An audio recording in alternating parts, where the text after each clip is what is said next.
Salut tout le monde, j'espère que vous allez bien. Hello tout le monde. I'm back. Ouais, vraiment, tu l'as back. dit. Comment on dit on? On est là. We are back. We are back. On est... Comment ça veut dire quoi déjà? Oh là, c'est compliqué. On est de retour. On est de retour. We are back. On est de retour. Ça fait très très longtemps qu'on n'a pas fait une vidéo. Attends, ça fait combien de temps qu'on n'a pas fait de vidéo? Ça fait combien de temps qu'on est mariés déjà? Ah oui. 8 mois. Depuis octobre, c'est 8 mois, non? Ouais, 8 mois. Octobre, novembre, décembre, janvier, février, mars, avril, mai. Bon, là, on rentre en juin. Donc, on est en fin mai, début juin. Donc, ça fait 8 mois bientôt. Dans quelques jours, ça fait 8 mois qu'on est mariés. 8 mois qu'on est mariés, c'est waouh! Cardio, mais bientôt, Dieu fait grâce. Vraiment, bientôt 1 an. Et on vit toujours le parfait amour. La dernière vidéo qu'on a faite, c'était il y a 2 mois. Oui, parce que ça Ah non, ça c'est tes vidéos.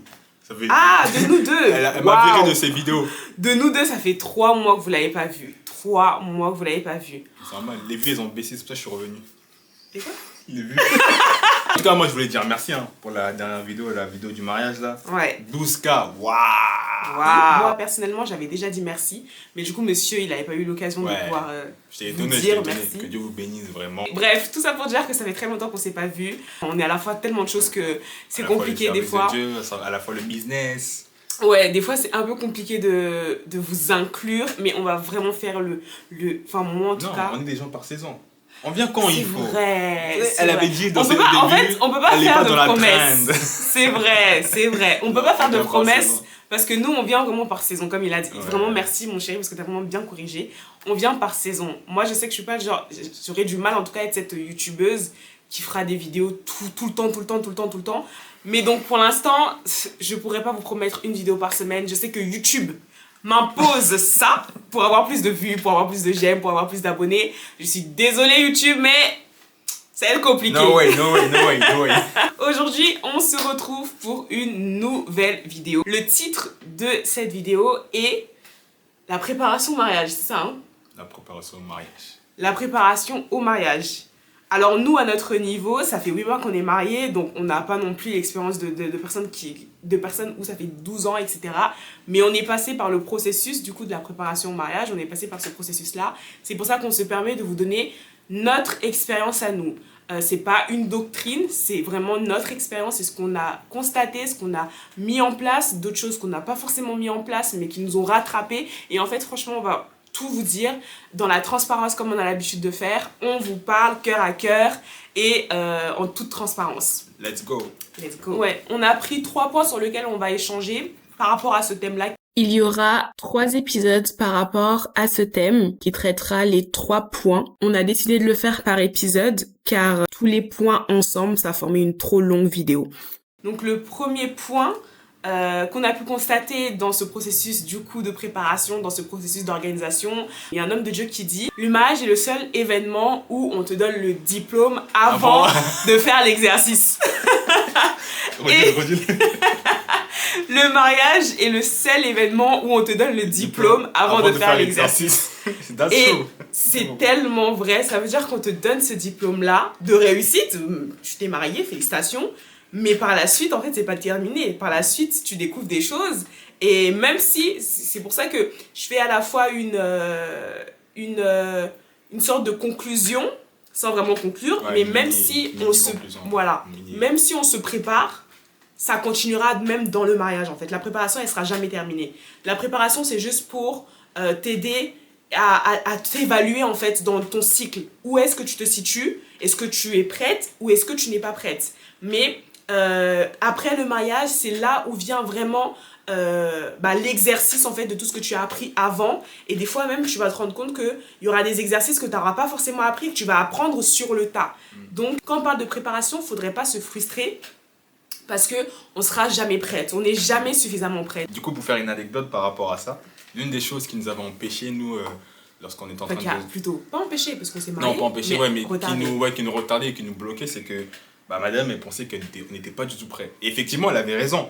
On n'était pas prêt du tout parce que son caractère, la vie spirituelle, la vision, toutes ces choses-là. Et moi, une chose que je lui disais, c'était que en réalité, le mariage, en fait, tu continues à te préparer. C'est lorsque, je prends souvent cet exemple, c'est comme une personne qui dit, j'ai envie d'aller à la salle, mais je suis pas encore prêt. Au contraire, c'est quand tu vas à la salle que tu commences à pratiquer, que tu commences à avoir des fruits, des résultats, tes abdos, tes push-ups, tout ce que tu veux. Mais c'est lorsque tu rentres dans le truc que tu commences à arriver à la réalité. Et de même, je pense que le mariage, il y a des choses, des acquis, des nécessaires à déjà connaître en amont. Et après, en fait, ça continue en fait. Le premier aspect du coup qu'on a pu constater dans la préparation au mariage, c'est le travail spirituel sur soi. Pour ceux qui ont regardé notre témoignage, vous avez pu constater que du coup, avant le mariage, on a eu beaucoup de combats qui étaient dans le fond, qui étaient très spirituels en fait, qui étaient liés justement à certains liens et qui étaient liés aussi à des liens d'âme que je n'arrivais pas à me défaire en fait parce que justement je prenais pas le temps dans le spirituel de me préparer ou de me défaire de ces choses-là. Et gloire à Dieu, heureusement, par l'intermédiaire aussi des hommes de Dieu qui étaient à nos côtés et dont également nos parents qui nous ont énormément aidés. On a vraiment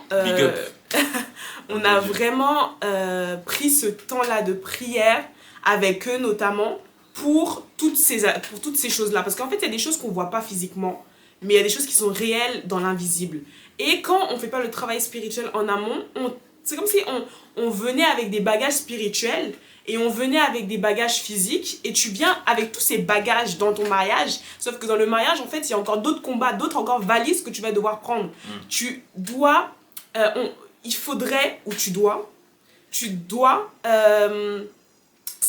dois savoir qu'est-ce qui te limite spirituellement ou qu'est-ce qui te suit spirituellement ou quels sont les liens qui t'empêchent aujourd'hui d'être par exemple la femme que tu veux être ou l'homme que tu veux être. Avant même de te marier, il faudrait penser à ça en fait. Avant même de te marier, il faudrait prendre le temps donc de faire une rétrospection spirituelle de soi afin ça rejoint également le deuxième point le deuxième point sur le caractère, mais bref, pour rester sur le premier point, c'est important de faire ce travail en amont. Ça te permettra de te connaître, mais surtout de connaître également ton état spirituel actuel. Là, la Bible dit que l'homme quittera son père et sa mère et s'attachera à sa femme, ils ne feront qu'une seule chair. Donc ça veut dire que toi qui avant tu étais toi, une seule personne, l'homme avec qui tu veux te marier était aussi une seule personne. Dans le mariage, vous formez un. Donc, quand on dit un, ça veut dire que tout fusionne. Vos combats fusionnent. Tes combats fusionnent. Ses combats fusionnent. Ses réussites fusionnent. Tes réussites fusionnent. En fait, absolument tout va fusionner. Donc, si tu ne fais pas le travail en amont, dans ton mariage, tu vas venir avec des kilos de cailloux qui seront lourds à porter pour toi, tout seul, pour ton mari et pour encore les combats qui vont s'ajouter pour vous deux qui formez un. Alléluia. J'aime quand elle parle comme ça. À toi. Oui, effectivement, ce qu'elle a dit, c'est très vrai. Je pense que le premier aspect nous-mêmes, on a constaté, c'est que la première préparation, c'est vraiment la préparation spirituelle. Et même, plus que même juste pour se marier, pour soi-même déjà. Et c'est pour ça que j'aimerais déjà dire, dans un premier temps, lorsqu'on parle de préparation spirituelle, déjà, c'est connaître sa marche personnelle avec le Seigneur. Parce que des fois, lorsqu'on est dans les préparatifs, ou même surtout... Avant même de parler de mariage, dans les fréquentations. Lorsqu'on est dans les fréquentations, souvent on prend beaucoup de temps à discuter. Lorsqu'on échange, on parle, etc. Nous, des fois, on restait jusqu'à 3 heures, 5 heures au téléphone. Pourquoi ? Parce que, en fait, on échangeait, et lorsqu'on échangeait, on arrivait à se connaître mutuellement. Et de même, c'est qu'il ne faut pas seulement prendre le temps d'échanger sur, entre guillemets, les choses physiques, ou échanger seulement en discutant sur tout et n'importe quoi, mais il faut prendre le temps aussi d'échanger sur notre vie spirituelle. Parce que ce qui garantit le mariage, parce que l'union du mariage, c'est l'union de Dieu déjà. C'est Dieu qui garantit l'union du mariage. Il est vrai qu'on va à la mairie, il est vrai qu'on dit souvent que le mariage c'est devant les hommes et devant les parents, c'est vrai ça. Mais la première personne qui a institué le mariage, c'est Dieu. C'est Dieu qui a institué le mariage. Et c'est dire que si Dieu n'est pas déjà le premier fondement, en fait, votre mariage est déjà cassé. Déjà, c'est-à-dire que si Dieu n'est pas tout d'abord au commencement, vous partez sur des mauvais fondements. J'aime dans le livre de Genèse, la Bible dit que commencement était Dieu. Dieu est le commencement de toutes choses. C'est-à-dire que si Dieu n'est pas déjà au commencement, c'est très compliqué. Et lorsqu'on parle déjà de commencement de Dieu, déjà, il faut prendre le temps déjà de faire une inspection de soi-même. Où j'en suis dans ma vie spirituelle? Quelles sont les choses qui me limitent? Quel péché avec lequel je combats? Et ça, c'est une chose très très importante. On parlera de ça peut-être plus tard. Mais surtout, arriver déjà à travailler sur les choses que tu sais que tu luttes avec. Parce qu'une fois que tu sors dans le mariage, des fois on pense que lorsqu'on rentre dans le mariage, il y a certains péchés, vas-y, c'est fini.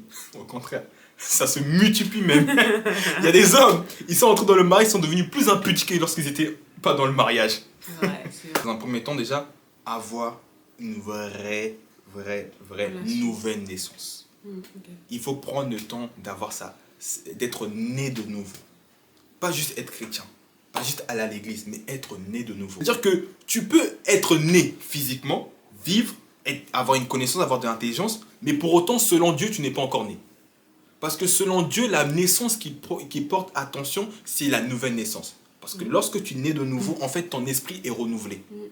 Parce que depuis le péché d'Adam et Ève, il y a eu un dysfonctionnement entre l'âme et l'esprit. Et c'est-à-dire que l'âme prend le dessus sur l'esprit. Et lorsque tu nais de nouveau, le Saint-Esprit vient régénérer ton esprit. Et du coup, c'est cet esprit-là qui va te permettre en fait de savoir où tu en es. Est-ce que je suis en accord avec le Seigneur? Et toutes ces choses-là, c'est une chose très importante. Faire le travail spirituellement, c'est déjà le travail sur sa nouvelle naissance. Arriver à arrêter certains péchés.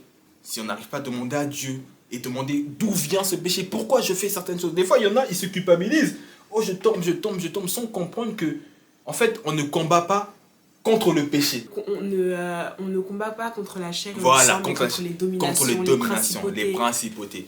Dans le livre de Éphésiens, on ne combat pas contre le chair et le sang, mais contre les dominations. Les dominations, c'est quoi? C'est des fois, peut-être dans la lignée de ta famille, il y a un péché qui se répète. Et toi, lorsque tu vas grandir, en fait, le diable va faire en sorte que tu puisses ouvrir certaines portes, et ces portes-là vont faire en sorte que ce péché puisse continuer à te suivre. Et ça, souvent, c'est une chose importante, parce qu'une fois que tu rentres dans le mariage, en fait, comme ma femme l'a dit, c'est qu'on se transmet tout. C'est-à-dire que lorsque tu rentres dans ton mariage, en fait, tu peux aussi transmettre tes choses auprès de ta femme. Et ça, j'ai eu beaucoup d'exemples comme ça. Je connaissais des frères, ils ont commencé à fréquenter quelqu'un, et lui qui n'était pas impudique, du jour au lendemain, il devient super impudique. Lui qui n'était pas colérique, du jour au lendemain, il devient super colérique. Oui. Et nous, on a vécu ça aussi. À un moment, elle avait ses choses, et moi aussi, j'avais mes choses. Et tellement on était en connexion, en fait, on se transmettait des choses. Et quand on parle de transmission, souvent on pense qu'on se transmet des choses que lorsqu'on a des rapports sexuels. C'est vrai que les rapports sexuels, c'est une grande porte. Vraiment, c'est pour ça les frères, les sœurs, s'il vous plaît, un plaisir de 5 secondes, de 10 secondes. Ouais. Ne tuez pas vos destinées pour ce plaisir. Et même, surtout, j'ai entendu beaucoup de témoignages. Beaucoup ont eu des rapports avant le mariage et finalement, ils n'ont jamais pu se remarier après. Pourquoi? Parce que une fois que vous avez des rapports, en fait, vous ouvrez une porte énorme. Une porte énorme. Donc, s'il vous plaît, abstenez-vous. Je vous en prie. La jeunesse. S'il vous plaît. Tu n'avais pas fini parce que tu disais que oui, ça ne se transmet pas simplement sexuellement, mais aussi d'une autre manière. Oui, aussi ça se transmet par l'atmosphère que vous portez. L'atmosphère, c'est quoi? C'est par exemple, des fois, tu peux... juste tout simplement, lorsqu'on parle de la météo, tu vas sortir, tu vas sentir qu'il fait chaud. Et quand il fait chaud, tu sens que tu commences à transpirer, toutes ces choses-là. Et de même, chaque personne d'entre nous porte une atmosphère. Et cette atmosphère, il y en a beaucoup qui portent par exemple une atmosphère de tristesse. C'est-à-dire que lorsqu'ils se retrouvent dans un endroit, ils sont toujours négatifs. Pourquoi? Parce que... Ou tristes. Et tu vas voir que ces personnes, en fait, ne vont même pas te donner envie. Ils vont même te refroidir. Pourquoi? Et du coup, ils vont aussi...